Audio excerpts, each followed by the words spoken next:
The 2026 chase is kind of right around the corner at this point.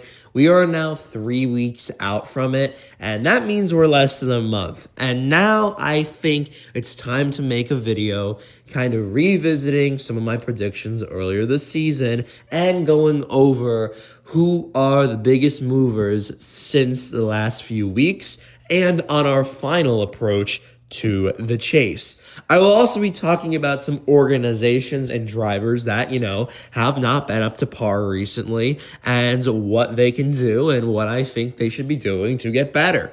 So without any further ado, let's go ahead and jump right into the video. And let's start off positive, and I think that is the best way to do it. Let's go ahead and start with Chase Briscoe. Chase Briscoe has been definitely, over the last 6 to 7 weeks, he's definitely been one of the biggest movers within the NASCAR Cup Series on his scale of consistency.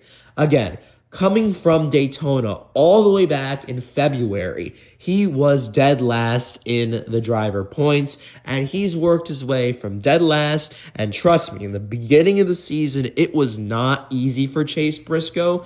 He was finishing horrendously with multiple, I think it was at one point, 3 races out of the top 25 in a row.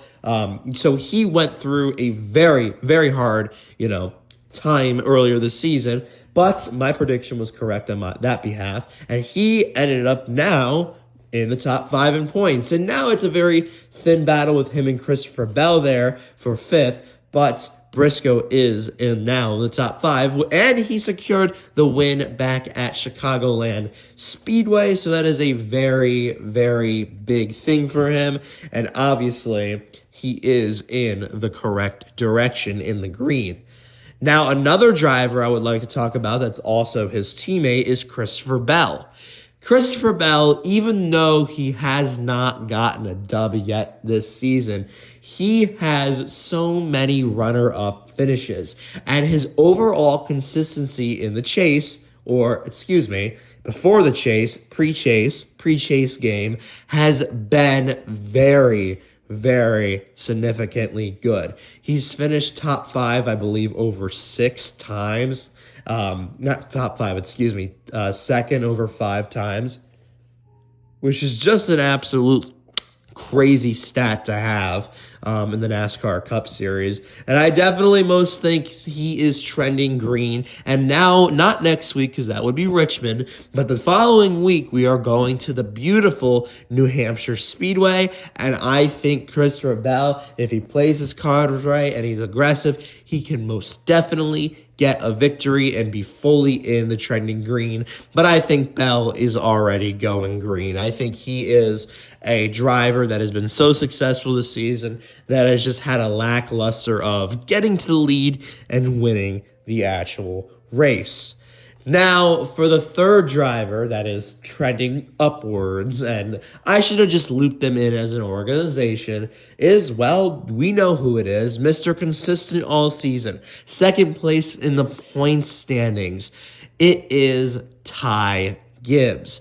Ty Gibbs, absolute phenomenal performance in the 2026 NASCAR Cup Series season. He started off the season great with consistency and a win at Bristol Motor Speedway. And, guess what now? He just won on a short track at Iowa Speedway, and he has all the momentum going forward to make him a legit chase contender. So do not count Ty Gibbs out in this season's chase, because before the chase starts, he is rolling. Rolling in the correct direction. Now, another driver that I really kind of want to give props to in this situation, and he's the only one that's not a Toyota that I've mentioned so far, is Ryan Blaney. Ryan Blaney, beginning this season off, was kind of dull, and then he got that win at Phoenix. But Penske as an organization is expected to win at Phoenix, or should I say Ryan Blaney, because he's carrying the organization. But I think he is doing exceptionally well for a Ford that isn't the greatest right now. And, I think he's doing what he can. And I think he is obviously the top 5 in points. And he kind of had a dull stretch of races this season, towards more or less the middle of the season. But over the last 4 races, I think Blaney has done exceptionally well on his racecraft and his overall ability to run up front at these tracks. And we're going to a stretch of races besides Richmond where Penske is significantly good, and that being New Hampshire, and that also being, Daytona. So I definitely think Blaney is the man of the hour over the next 2 weeks and 3 weeks, and I definitely think Blaney is in the green. Now, moving on to the biggest elephant in the room, I think we need to talk about this as a whole here, as an organization, and it would be Hendrick Motorsports. Now, I'm not going to nitpick. I'm not going to call out any specific drivers that I think that have been doing very bad, because that entire team is having a down year. And for Hendrick to be considered a championship threat at the moment, I'm going to need some serious momentum out of them over the next few weeks, or when the chase starts, because over the next few weeks, they aren't really Hendrick tracks. A Hendrick car hasn't won at the New Hampshire Motor Speedway in many, many years. Many years. I think we have to go back over 10 to 12 years to see a win. And I think that was Mark Martin, actually.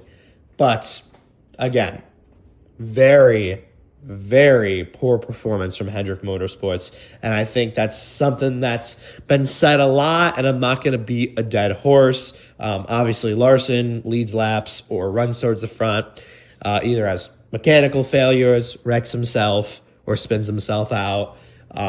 Chase Elliott hasn't had a top 10, obviously, since Texas Motor Speedway. And that is very, very bad. Coming from that organization, it's no good. And Byron really hasn't been anywhere this season. He has small little flashes of greatness, and then it's just fizzles out. But moving on from Hendrick, I'm not going to beat those guys up too hard. They're having an off year. I'm going to move on to somebody who I thought was legit going to be a championship threat, and now has fallen back in the point standings. I believe all the way to 4th, as is the making of this video, is Tyler Reddick. Tyler Reddick, ever since that crash across the line at Nashville, has just been performing overall so lacklusterly, whether it be wrecking himself, getting involved in wrecks, or the car just not being on mark to where it was at when we were going to tracks like Kansas and Coda at the beginning of the season. So Reddick is most definitely going down, and if he wants a serious shot at winning the chase over the next few weeks, or over the next, 3 or 4 months, he needs to up that performance and capitalize on the next few racetracks in order to get him out front in the standings before the chase starts. Again, like Tyler Reddick, Bubba Wallace. Bubba Wallace, at one point in time during the season, was second in the point standings. And I believe he was second all the way up to like the 4th or 5th race of the season, which is pretty freaking good. And then, obviously, he's fallen back to 14th now. Again, kind of like Reddick, but Reddick has been held to a higher standard this season. Just an overall lacklusterful amount of performance coming from Bubba. I know Bubba can perform. I know he can do a lot better than what's been going on to him.